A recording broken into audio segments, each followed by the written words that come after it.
Hi, I'm Andrew McNair, and I get asked a lot, how can I earn more money? What's the best way to bring in extra income? Those are great questions. Most people think that to increase your net worth, you have to get promoted, find a higher paying job, start a small business, take on a side hustle, capitalize on your investments, anything to make more money. But here's the simple, easy way to automatically earn more income that most people aren't thinking of. And you can do it today. It's simply to spend less. I'll let that sink in for a moment. The easiest way to have more money is to spend less money. It's not exciting, it's not sexy, but it's the advice that we need to hear. This is where we forget that self-control is a fruit of the Spirit, one that we all desperately need. Now, as we get into this, when I say spend less, don't hear what I'm not saying. I'm not saying give less. Spend less so you can have more to give, or so you can finally start tithing, or whatever your charitable goal is. Once you've made giving a priority, use the extra income to focus on your other financial goals. Solomon, the richest man in history who ever lived, wrote this proverb: "A man without self-control is like a city broken into and left without walls." Proverbs 25:28. Learn to reduce your spending requires self-discipline. That's not a popular word in our culture today, but discipline leads to joy and security. Whereas if you lack discipline, you're as helpless as a city without walls. A recent survey showed that 65% of people don't even know where their money's going. They're just coasting through life financially, hoping and praying that they don't hit any rocks in the path, placing really no boundaries until it's too late. So what are some practical ways that you can practice financial self-discipline? How can you spend less? That brings us to our first point. If you don't listen to anything else in this video, listen to this. This is the takeaway that I want to leave you with. 3 words. Journal your expenses. Managing your finances is a lot like dieting. Those who journal what they eat automatically eat less. No counting points or carbs or calories. In fact, those who are on a diet and keep a food diary lose twice as much weight as those who don't. I'd venture to say that it's the same if you're tracking your spending. Write down every purchase or expense. It's all about awareness. Knowledge is power. Once you see the problem areas in front of you, you can course correct. It's hard to not see all the money that you're wasting and not want to make a change, because we all worked so hard for our money. When you start journaling your expenses, you'll be shocked at how many times you won't want to spend the money if you know you have to journal that expense. When I was 14, I started the habit of tracking every penny I ever made. Once I thought about buying a Snickers at the quick grocery line, but as soon as I realized I'd have to track that purchase that evening, I said, no thanks. This has a lot of the same benefits as a cash-only system that others promote, which I don't recommend. It's unrealistic in this day and age to pay for everything with cash. I see how the tangible nature of handing over that cash can cause you to spend less, but there's only so far you can go with it in today's economy. Journaling your purchases and expenses has a similar accountability approach.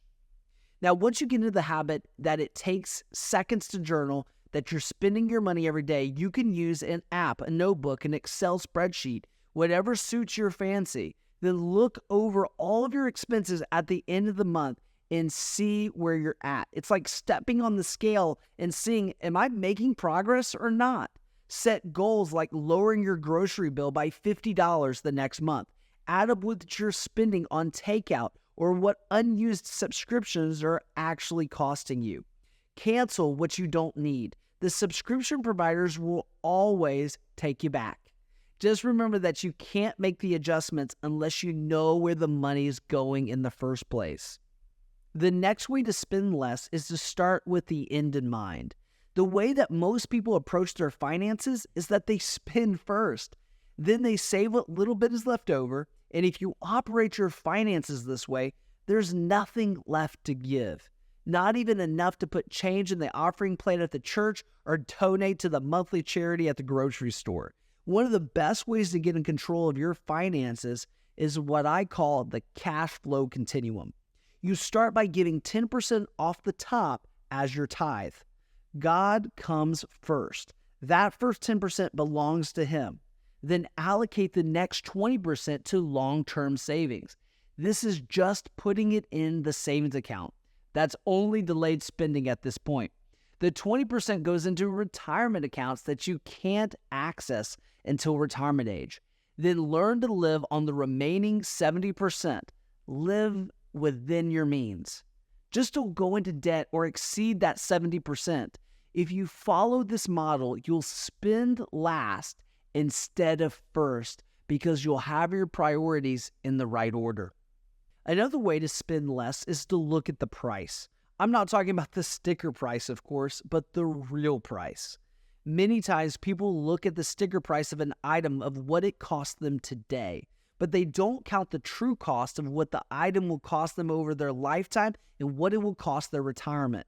What do I mean by this? The cost of spending the money now versus what it would be 10 to 15 or maybe 30 years in the future when you actually spend this money if you were to only invest it for your future. For example, if you look at a $500 TV, that's $500 TV is not costing you just $500. Instead, it cost you $1,500. How did I do that math? If that $500 TV had instead invested at 8% over the next 15 years, you could potentially triple the original amount. Also, think about what it cost you in that time. The time that you'll spend watching TV that you could have spent investing it in yourself, maybe reading the next book that will give you the next idea for your $1 million business. Always ask what true cost of TV ownership is costing me, what my cell phone is truly costing me. This is similar to what I call magnetic spending. Many people buy haphazardly. They don't realize that by buying a new car, they have to buy all the accessories that go with it. If it doesn't make sense for someone who drives a BMW to wear a raggedy t-shirt or not to have designer sunglasses, right? I'm sure you have had friends who've bought a new home but have to furnish it with the latest new furniture. All of a sudden, what they had isn't nice enough.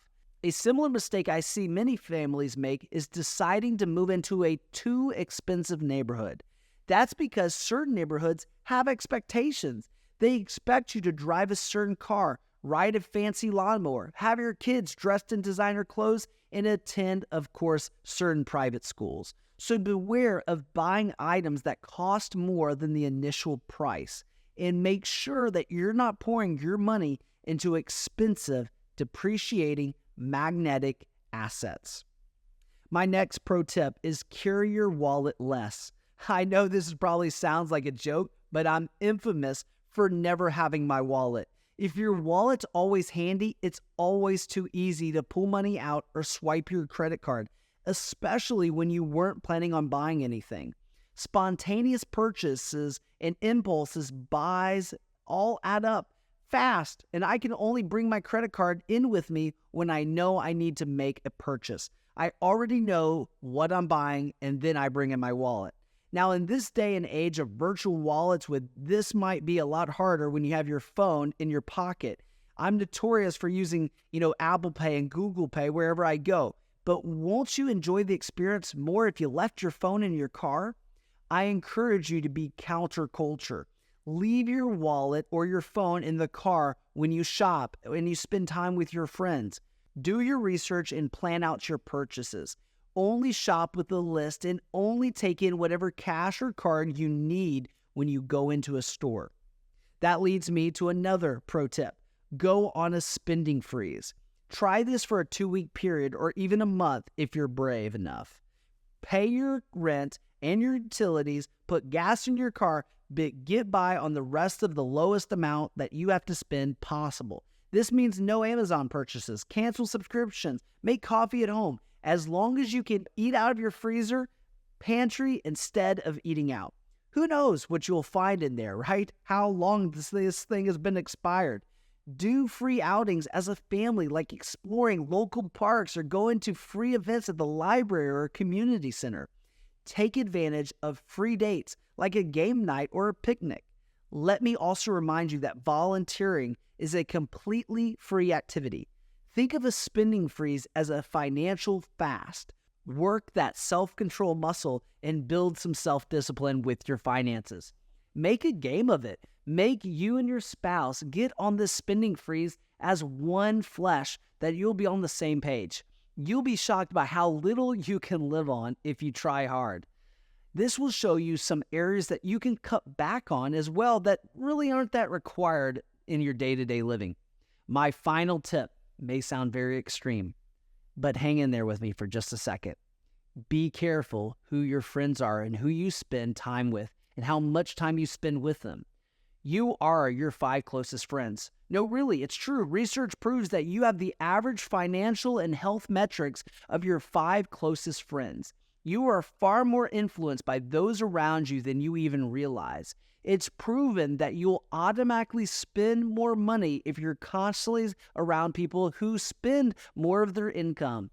If you're always hanging out with the group of friends that likes to order an extra appetizer, or it can only be seen with designer bags or clothes, it will affect your spending habits.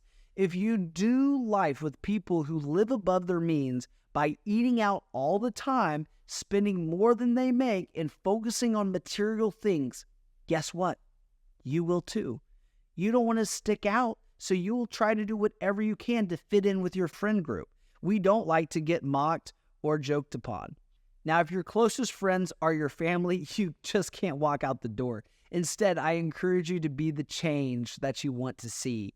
And who knows, you might end up being the influence on their life, the primary influencer instead of the other way around. And again, I don't want to tell you to stop having friends or get rid of friends. Just spend less time with those people that make you spend more. To recap what we talked about today, most people think that you have to make more money to have more money. But often the surest way to make more money is to spend less. Make the tough calls to reduce your spending and use these newfound savings to pay off debt, give more, and honor the Lord with what He's already given you.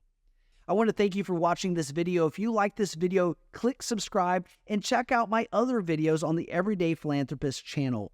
Be sure to check out my podcast, Rich, Young, and Powerful, to see how other people are living frugally and they're sharing their platform, their treasures, and their resources on worthy causes and ministries that you might want to donate to. Check out my book, From Greedy to Generous, called The Giving Crisis, by checking out the book on richyoungpowerful.com/book. Until next time, remember to invest your life into something that will outlive it. Now that's living to give.